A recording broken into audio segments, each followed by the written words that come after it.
I'm Jeff Holland. We're really excited to be here. This is kind of like Logic Apps Live, hosted directly from BizTalk 360. All right. So if you haven't already watched that webcast, you should. It's trending. It's becoming more and more viral on YouTube every week. I think we just passed Gangnam Style, the last webcast, right? That's so right. It's kind of a big deal. We just need a couch. Yeah, I know. We need a couch. And Okay, so what are we going to talk about today? First, we'll go into the modernization of integration. What does that mean for Logic Apps and how we're taking you forward into this modern world of integration? Then, the back end that powers the connectivity to all of the SaaS and protocols that you care about through our API connectors. I'll cover some of the high-level architecture of the Logic App service so you have a better understanding of actually how the service works behind the scenes. Then we'll go into the definition language, cover some management, and then, of course, do a demo. So traditionally, enterprise integration has been at the hands of IT shops. They've been responsible for integrating line of business systems, building messaging infrastructure that the rest of the organization can use, and has always been a very challenging and daunting task to go ahead and engage on one of those projects to build integration systems. In the modern world, we have a lot of departments and individuals making decisions about where their data is going to live and the services that they use. They want to be able to be more agile to bring their business forward and ensure that they're not blocked by IT and year-long projects to enable certain scenarios. So now we have this task of being able to hook up both our traditional IT systems with the modern SaaS platforms, and even just amongst the SaaS platforms that are out there, how to integrate that data. And we're having, and traditionally, again, we had these, it was scary to go ahead and do an integration project. You needed a specialist, you had to do long-term project planning, and it was a big monetary investment to make that happen. With this modernization of integration, we want to democratize the ability for developers, citizen developers, to go ahead and not feel afraid to go ahead and do that and be able to integrate their SaaS solutions either across SaaS or to SaaS onto the on-prem systems. And with Logic Apps, we're hoping to bring that forward. With that democratization of integration and this modernization of integration, you want to be able to trust that platform can run on a service that you don't have to manage hardware or think about deployment scalability, patching OSs. So you want to be able to trust an iPaaS. You have an integration platform as a service so that you can go ahead and deploy and trust that that system is actually going to do what it needs to do. Will scale out to meet your needs. You'll pay for what you use. And especially as we're trying to go into the Gartner Magic Quadrant, so then you have the trust and the enterprise capabilities that platform brings along with it. And to be able to use this platform, you have to have a rich ecosystem of the connectors to connect to the things that you care about. There are some obvious connectors that we have to SaaS services. The most popular ones we have out of the box to things like Salesforce and Office 365, Box, Dropbox. But you have more traditional protocols that you need to talk to, an HTTP, FTP, and other protocols, and of course to your hybrid on-prem systems. And we have to make sure that we've created connectors for all those. But even though we have dozens today and we're building hundreds, that's still not enough. There are systems out there that people need that we just can't get to with the amount of workforce that we have. So we're going to open up that marketplace to third parties so they can publish their own connectors so that it becomes available to you. So either the services that actually host the SaaS and they can publish their connector there to make it really simple to integrate, or consultants and other people out there who want to take that initiative or find a better connector for themselves to use and get out there. That allows them not only to have accessibility to those services, but also an opportunity to monetize those new capabilities. So with Logic Apps, we want to connect and automate the common tasks. Jim was really careful about not saying simple. And I'd make a differentiation there. It's not easy, but we do want to make it simple. Traditionally with BizTalk, it does take some black magic to understand the intricacies of the system, and once you have that, then you are a specialist, and people will and trust you to go build those systems for them because you understand those intricacies of the system. But we don't want to, in our new system, have to have the special sauce and understand how to demystify anything, right? It should all be out there and easy for you to understand. So we want to build simple and intuitive tools so that it's very approachable, and right from clicking the create on the Logic app, you can get going and build something very quickly. We want to make, even though I'm saying it's simple, that doesn't mean that you're not building crucial and reliable tasks on that system.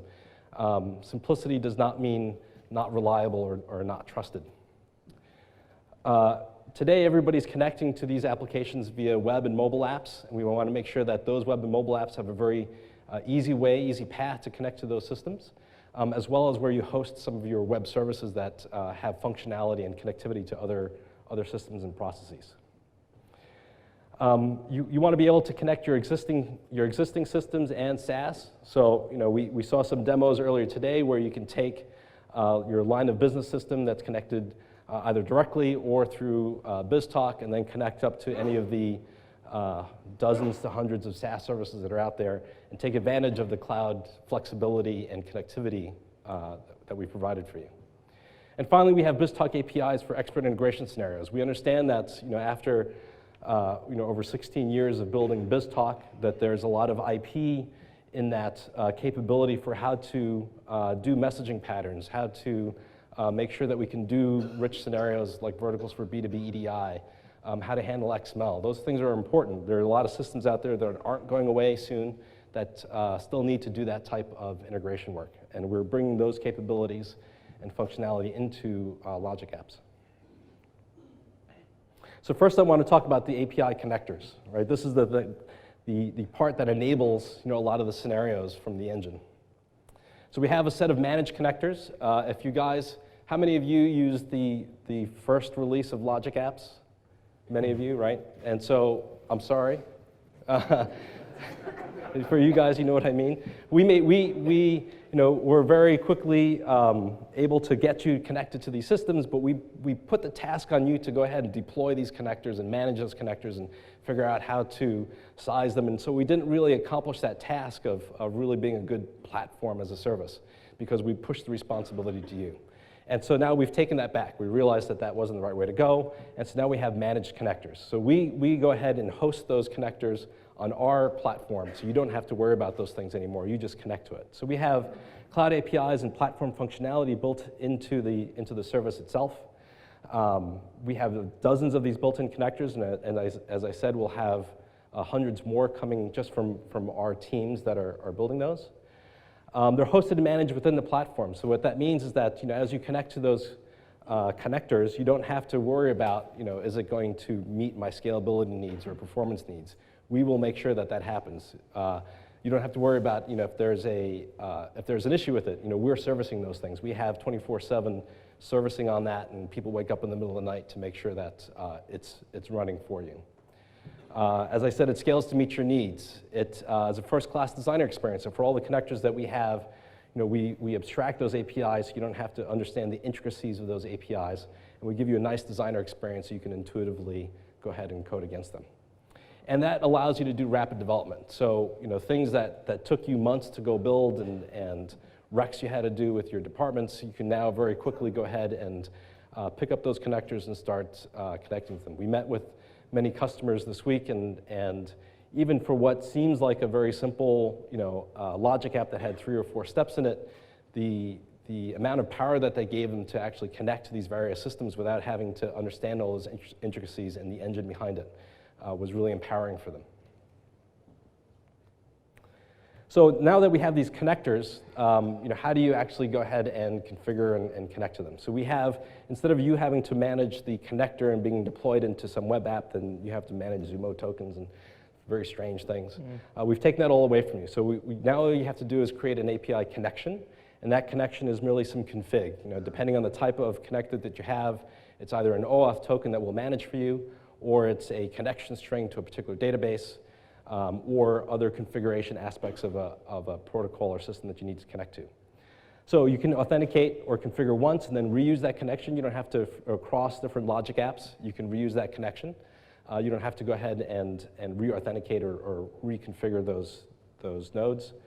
You can utilize the connections to make to have differentiation between the usage of that. One aspect is I'm connecting to 2 different databases in my Logic app. It's just a different connection string and a connection.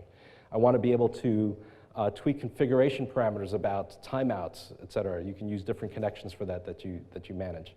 Or I want to have different connections for my dev, test, UAT, pre-prod, prod. Right? Those are just different connections and configuration that get deployed with your Logic app.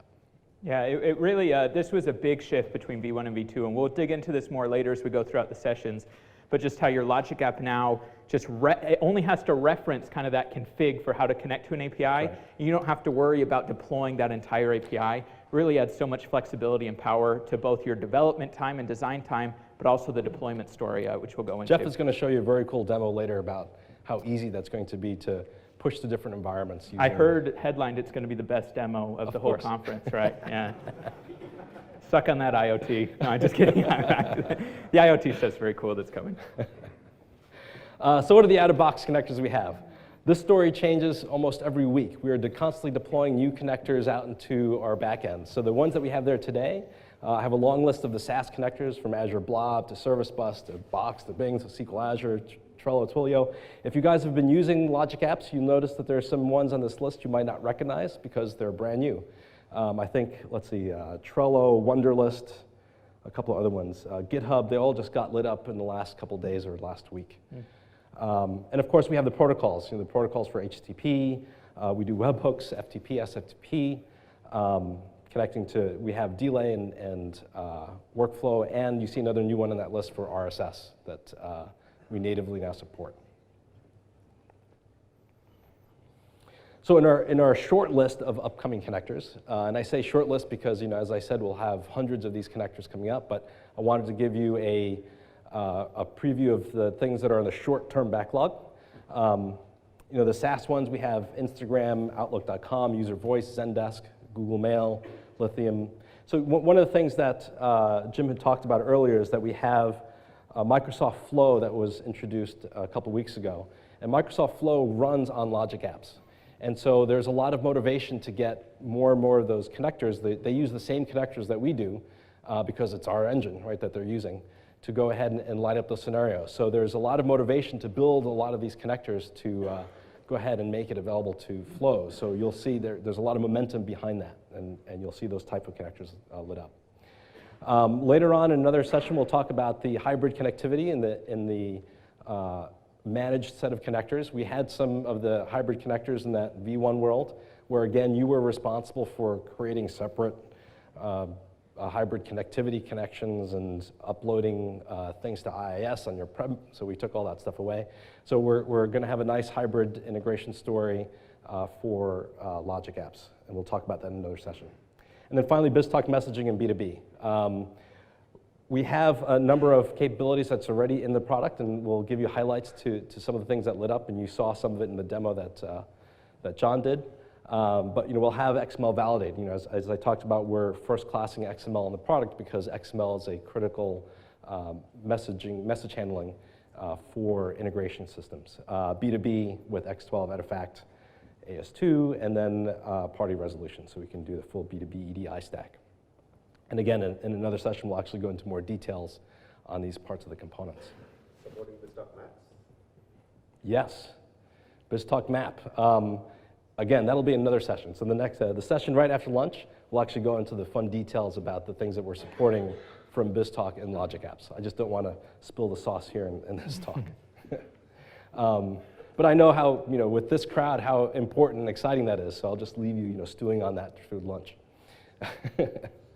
So, I talked about these out-of-box connectors, but there are things that you want to be able to connect to with custom APIs. You wrote your own API.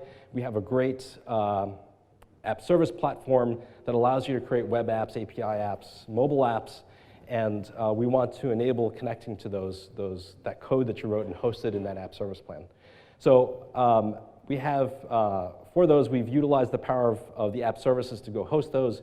If you expose some Swagger and enable connectivity to those for us, then we will light that up as a first-class experience. We'll auto-discover all those APIs in the API apps in our designer, so then you don't have to go and figure out how to wire those things up. And we'll give you that first-class designer experience. So even though it's not our connector, we will still give you a great experience for being able to connect to that API app, and it'll feel like a native connector in our system. Azure Functions. So Azure Functions was announced at Build, and at Build we also announced that we have integration with Azure Functions natively in the product. So just like with API apps, we do auto discovery of your functions. Functions allows you to write some code, right? You can actually write code in line, or you can have functions that you've pre-created, and we'll find those and be able to call them. So you can write a little bits of script or code. If you're familiar with BizTalk, you had your little script thing that you could do or call out to code, and this makes it really easy to go write a few lines of code and make it available to Logic Apps without having to write a full API app and deploy it. Serverless code is pretty cool. And then finally, nested workflow. This is something that we released recently, is the ability to discover other workflows that you can now have nested workflows. Now you can think about componentization of your workflows and reusability of those workflows, because now we've broken those up and made it really easy to call those and discover those. You can call, you could always call a nested workflow via an HTTP call to a request or manual trigger. But there are some limitations there. You have to understand the URL. There are request timeouts for that connection.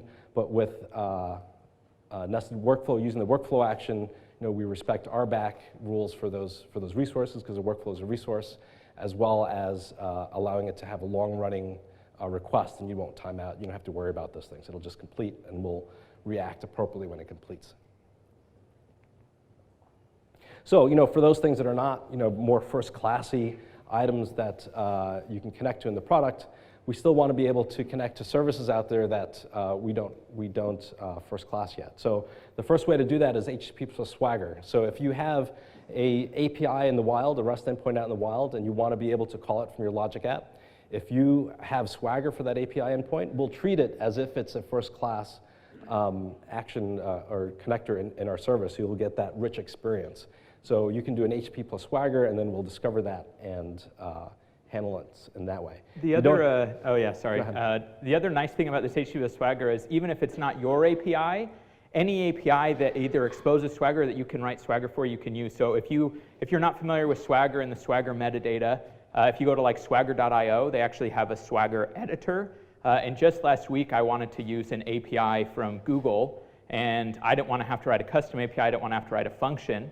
So I just went into Swagger and really quickly just authored, here's the shape of their API, uploaded that Swagger document to my Logic app, and now I had a first-class shape for this API, completely codeless. So if you just have that metadata so that the designer knows the shape of the API, you can incorporate it into any workflow. Very cool.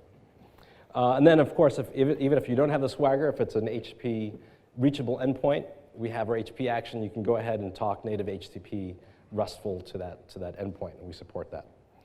And finally, we have HTTP webhook. So as an action, you can go ahead and within the middle of your workflow, go ahead and subscribe to a webhook on a service, and then wait for a response back. And so that makes it really easy to be able to have long-running workflows that are waiting for responses from external systems.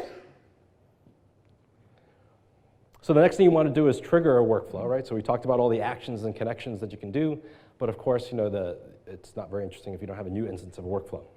So the first way that you can trigger an instance of workflows, you have a recurring schedule. So you can have it start every hour, once a day, every 3 months, and you can have that just reoccur on the schedule that you care about. Today we have some simple scheduling, but in the future we'll add much more complex scheduling to that reoccurrence schedule. So it can be real time. What do you mean by real time? So we have a Salesforce to Dynamics CRM Online. So from Salesforce, if an event happens, you call out the... Sorry. So the question is it real time? So we have triggers for particular connectors, and those triggers will go ahead and reach out to that service. And there are some that are polling and some that are push triggers, and they'll inform us when a new item comes. And so that's on a per connector basis if they've implemented some type of trigger. If they're not, then you can use your own polling mechanism to go ahead, and which is what I have here, is polling an API. So then you can have something pull on an API every minute, every 15 seconds to say, hey, is there more work for me to do?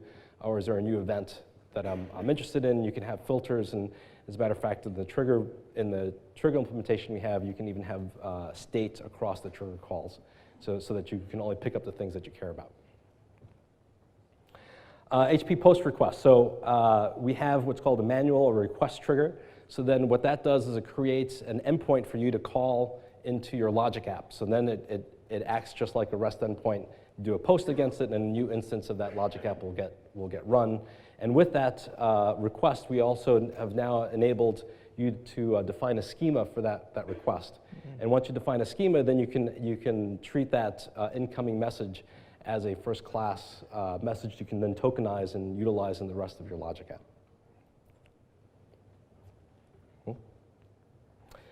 And finally, webhook subscription. So I talked about a webhook action in the middle of your flow, but we also have a webhook subscription, so you can say, hey, set up a webhook subscription to GitHub. GitHub has webhooks. You subscribe to it, and when a new build comes out or a thing gets checked in, you get notified and you can continue.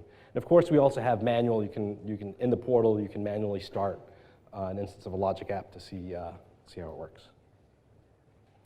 Architecture. So I wanted to spend a few minutes on architecture so that you have an understanding of how this works, and as we talk about different components, you'll understand how that fits into the model. So at the top layer, we have the resource provider. So logic apps are first-class Azure resources. We have a namespace, Microsoft.Azure Microsoft.logic/workflows. Workflows is the resource, and Microsoft.logic is the namespace. And so we sit behind our ARM, the Azure Resource Manager. So that's a first-class resource. And with that, we get a management plane. So for doing resource CRUD, a workflow is a resource. You can deploy, you can use all the ARM facilities that you have for RBAC, tagging, auditing for all those resources, and then you can manage it in that way.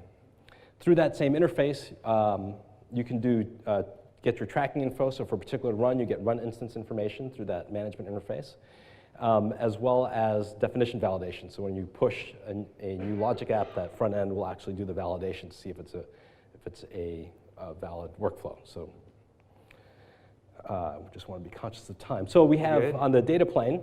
Data plane allows you to have the direct access without having to go through the multiple layers of ARM and the different authentication mechanisms that it has, so that you can do things like invoke a logic app directly.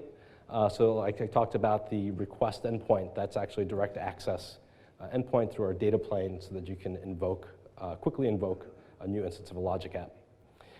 We also have the access to the inputs and outputs of every action. You get a SAS rule, so you can actually get those messages and not have to pull large messages through management planes. At the next layer, we have our execution engine. That execution engine has its sets of job queues, run information, and inputs and outputs, but it's responsible for actually executing your logic app. That's the thing that's running it. So a logic app, we really have an inference engine that's understanding what the dependencies are across your actions. We give you a very nice designer, so it looks like a sequential set of steps, but it's actually a much richer engine in the background. Right? This engine that we have is the same engine that powers ARM, that does millions of deployments a day, and so we're using that same power and trust in that engine for doing that. Some things that are important about understanding what the execution engine does is that not only does it do new instance activation, but it does the scheduling for the actions. So we're highly parallelizable. So if there are no dependencies across a set of actions, we will parallelize those actions, and our backend will go ahead and run all those in sequence. But then it also understands the scheduling, and if one action needs to wait for one or more actions to complete, it'll understand that and schedule it at the appropriate time. But there's another part, which is these actions. So I talked about connectors, and we try not to differentiate them too much, but there's an understanding that you have is that the engine is responsible for invoking the connectors. So it'll reach out and talk to our connectors, and I'll talk about that host in a second. But we have, as the actions, the HTTP action, the workflow action, wait, response, and other actions that are built into the engine. Those are actually running in our backend. And this point will be important later when I talk about some IP addresses. And then finally, we have our connector host. So this is, as I said, you don't have to manage deploying those connectors anymore. We do it for you. They're all pre-deployed in a highly scalable backend system. And so we manage those connectors for you. So I only listed some of them because they don't fit, right? But, so then you just have connections to these, and Connections is another resource called Microsoft.web/connections, and it's just your config. And it's config to those endpoints. So this is where some of these are code-full connectors, and some of these are codeless connectors. So then, we manage the pass-through of some of these to Twitter, for example, or Codeful will actually do some manipulation of the message before it goes. But we don't have to worry about that. We take care of that for you. In the next part, this is where it becomes interesting in that distinction between the two parts. There are a lot of scenarios where customers want to be able to whitelist some IP addresses when they connect to their systems. And one of the things that we will be doing for the engine is providing static IP addresses. We don't have that today. That's on our short-term backlog. But all those requests that, for example, for an HTTP request, if you have an HTTP action, that's being initiated from our backend engine, and we'll have that static IP address. Today, when? Soon. Short-term backlog. Short-term backlog. So in the connector host, we have, it's another piece of a layer of our system. It today has static IPs. So if a connector is reaching out to some system, you can trust that that already has a fixed IP, and we have that published, and we can give you links to those IPs. So that's there today. So I wanted to call those out because people get confused about, it's like, I thought you had it or I didn't have it. So we have two parts of static IPs, and we'll provide those to you. The other piece I'll just call out in this map, because it's worth noting, oftentimes when you're working with Azure resources, you're used to looking at things like, okay, here's my CPU limit, here's my memory limit, here's what I'm working with. The execution engine that we use for logic apps actually can live outside of that entirely. So one of the things I love doing is I love watching our telemetry. We have some very cool tools hooked up to kind of like Azure Data Lakes and other pieces so that we can see real time what's happening.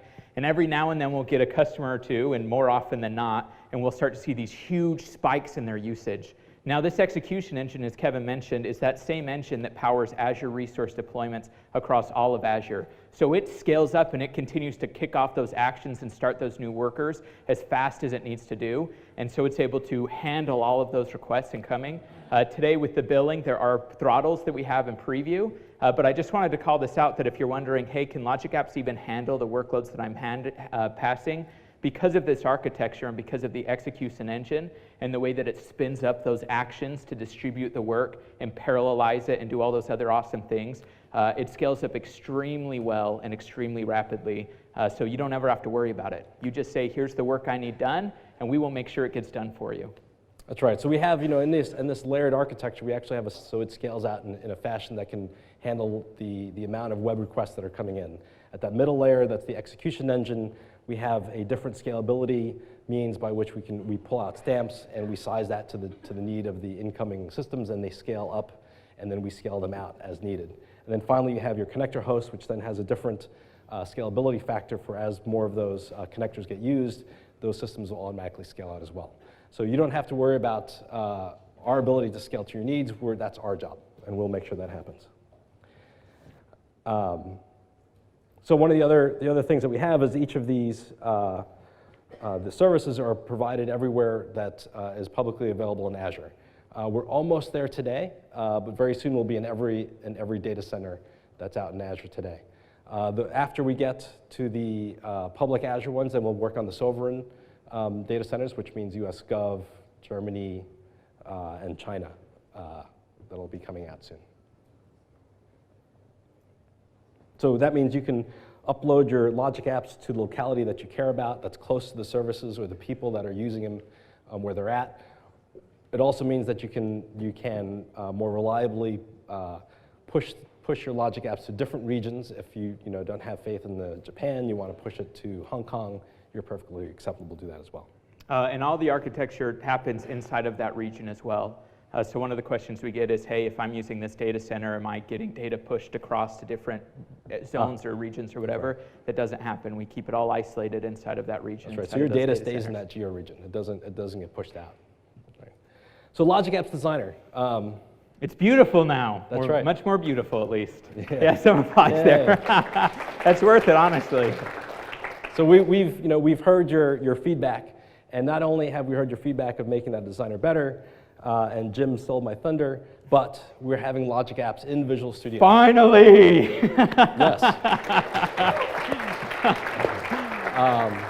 So our guys are working on that right now. So it's a very hot work item, and they are working on it right now. So I don't have the bits, but I do have the ability to show you what's coming up and explain to you what we'll be doing. We honestly emailed one of the developers who's working on this, and we're like, look, we know the bits are rapidly evolving and it's not in a state you want us to show, but can you take screenshots? So it's funny, if you actually look at these screenshots, you can see the little screenshot tool we used yesterday when he took all of these. So these aren't mock-ups, these are screenshots that this dev was nice enough to take. That's right. So what we're trying to communicate is just around the corner. We will be having a preview at this and get into your hands really soon so that you can start working on it.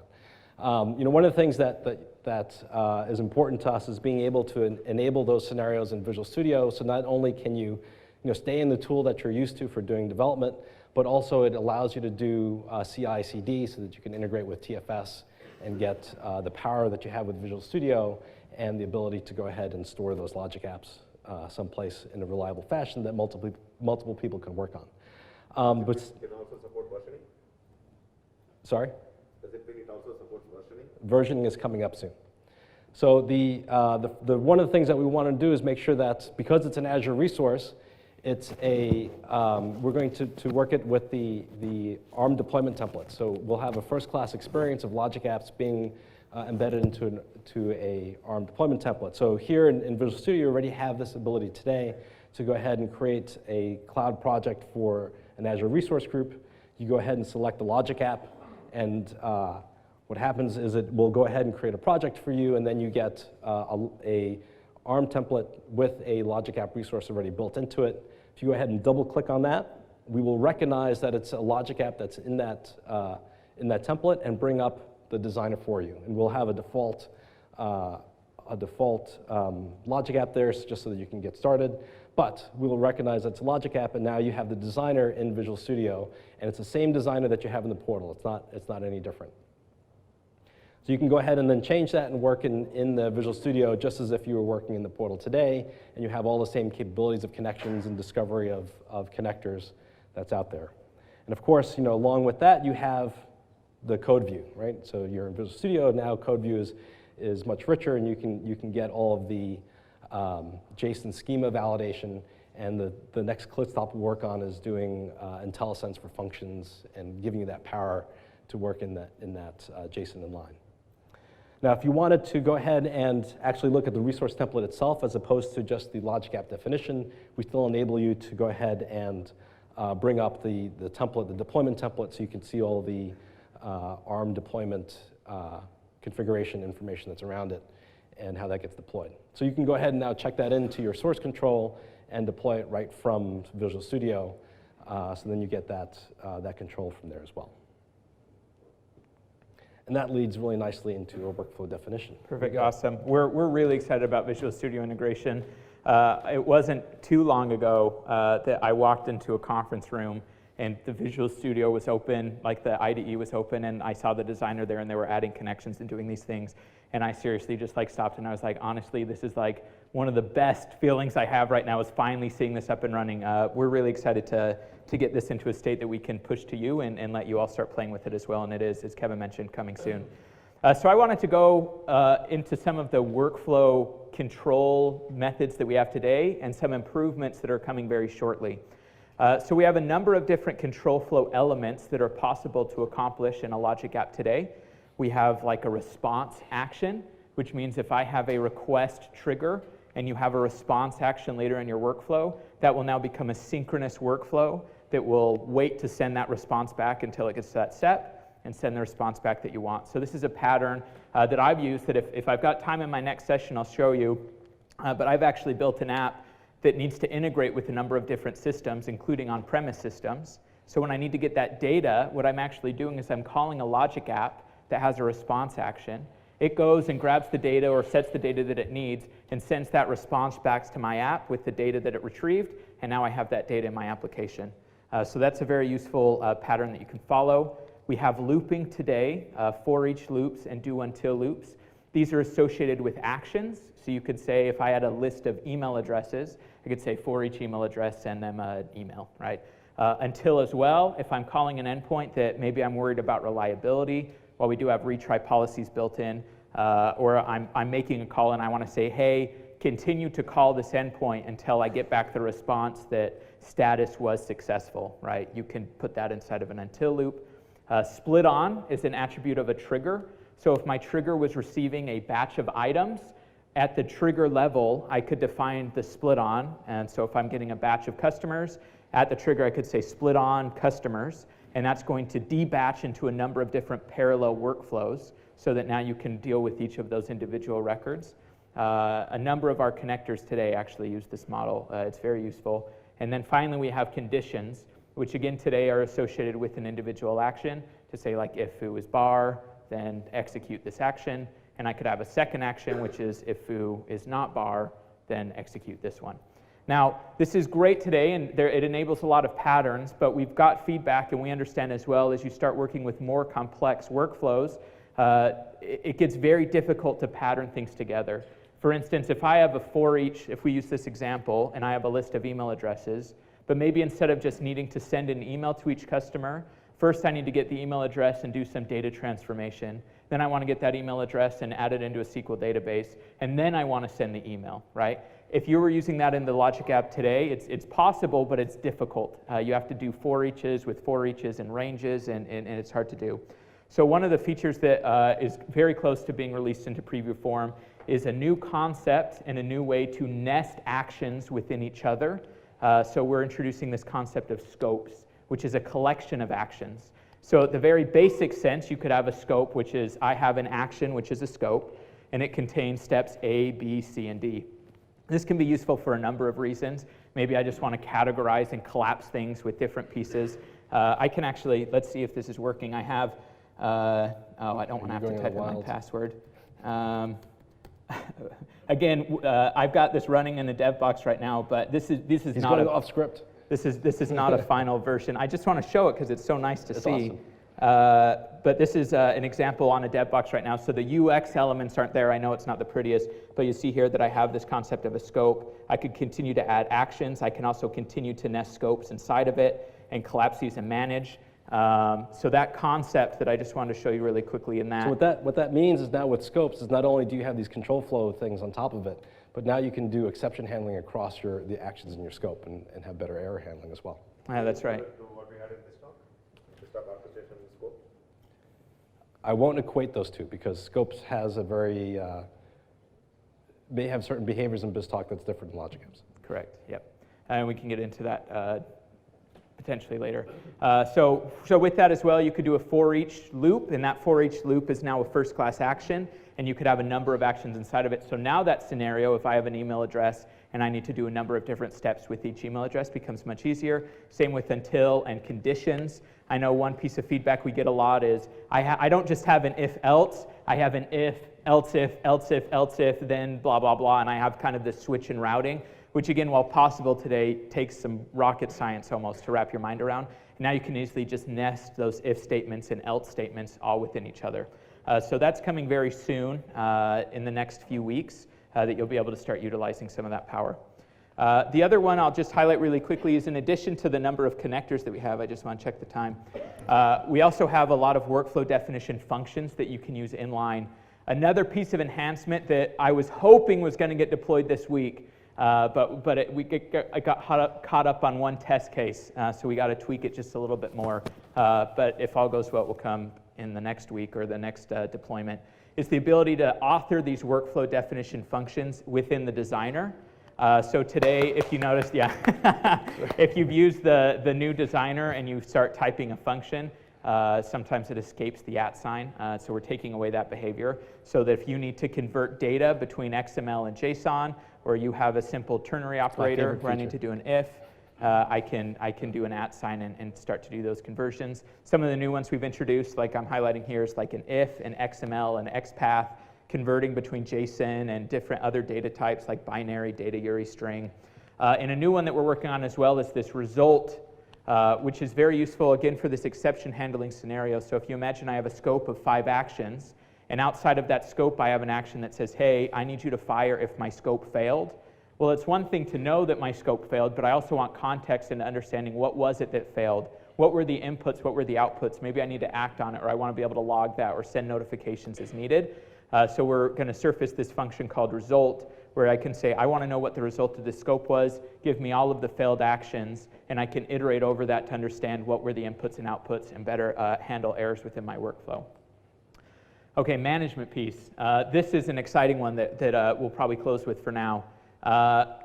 We understand, and one of the big focuses I have for this Integrate conference is as much as you all want to see it, I'm not going to be doing any Twitter to Dropbox demos, right? I want to figure I won't, Charles will. No, I just, he's going to be talking about Microsoft Flow. We really want to make sure that Logic Apps are an integration tool that isn't just cool to demo and say, hey, check out these awesome things we can do on the fly, but there's another story to it as well. Once I have the Logic App, I need to make sure that I can make this operational. I need to be able to manage that Logic App. I need to be able to deploy that Logic App. I need to have source control and all these different aspects that are so important to using this in an enterprise. So that's a huge focus of our investment as we go forward, which is why we're promoting things like Visual Studio integration. We have a lot of improvements coming to our telemetry as well. So today, there are many ways to get the data. We store state at every single step of your Logic app. So at every time an action executes, we know what the inputs were and what the outputs were. You can view all of this data through the Azure portal, through the API and the SDK. But one of the things that we've been working hard to do is integrate natively with Azure Diagnostics and have this idea of a tracked property. So let me actually, I think I have this here. This is available today, unbeknownst to a lot of people, is if I come down here to these charts that are disabled by default, there's a service in Azure called Azure Diagnostics that like cloud services use and VMs and networking use right now. It's really powerful and helpful. I can go ahead and turn this on and subscribe a storage account that I have in my Azure subscription to some different events. So I can get today workflow runtime events and metric events. And what that's going to do is anytime we have any of these events in a Logic app, we'll push it to the storage account. I'm just going to show you really quickly what one of these events will look like in this new update that we're deploying and some of the data that we're going to be pushing. So for every single time that there's an event, we send a record like this. In this case, this was an action started event. So there's also action failed event, all these other different type, workflow started, trigger started, all those fun stuff. So this is a workflow action started event. We're passing in a number of different identifiers to help you understand what was the run that this was a part of, what was the resource that this was a part of. We also are providing some correlation IDs. I'm just going to call out really quickly, there's a concept of a client tracking ID. And the reason it's called a client tracking ID is because you can set this ID.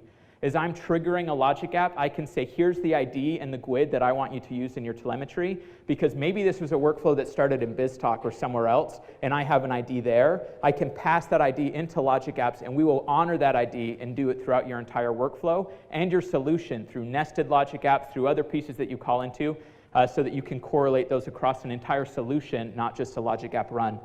There's also this ability that you can start marking properties as tracked properties. So if I have an action that has something like this, where I have an invoice number and a customer ID, that's some information that would be really useful in my metrics to have. Because not only do I want to know that a workflow failed, but I want to know what were some of the identifiers about that workflow. So we have the ability for you to track certain properties of actions, and we will push that through the diagnostics pipeline. Now this is great in and of itself, the fact that now all this data is in a storage account that I can understand and parse, but we don't want it to be even that difficult for you. So there's two big pieces that are coming very shortly in the next few months that are going to make this even better. One is the ability that as these events are coming into your storage account, you can also at the same time push them into an Azure Event Hub so that you can stream them through Stream Analytics, tap them into other services you need.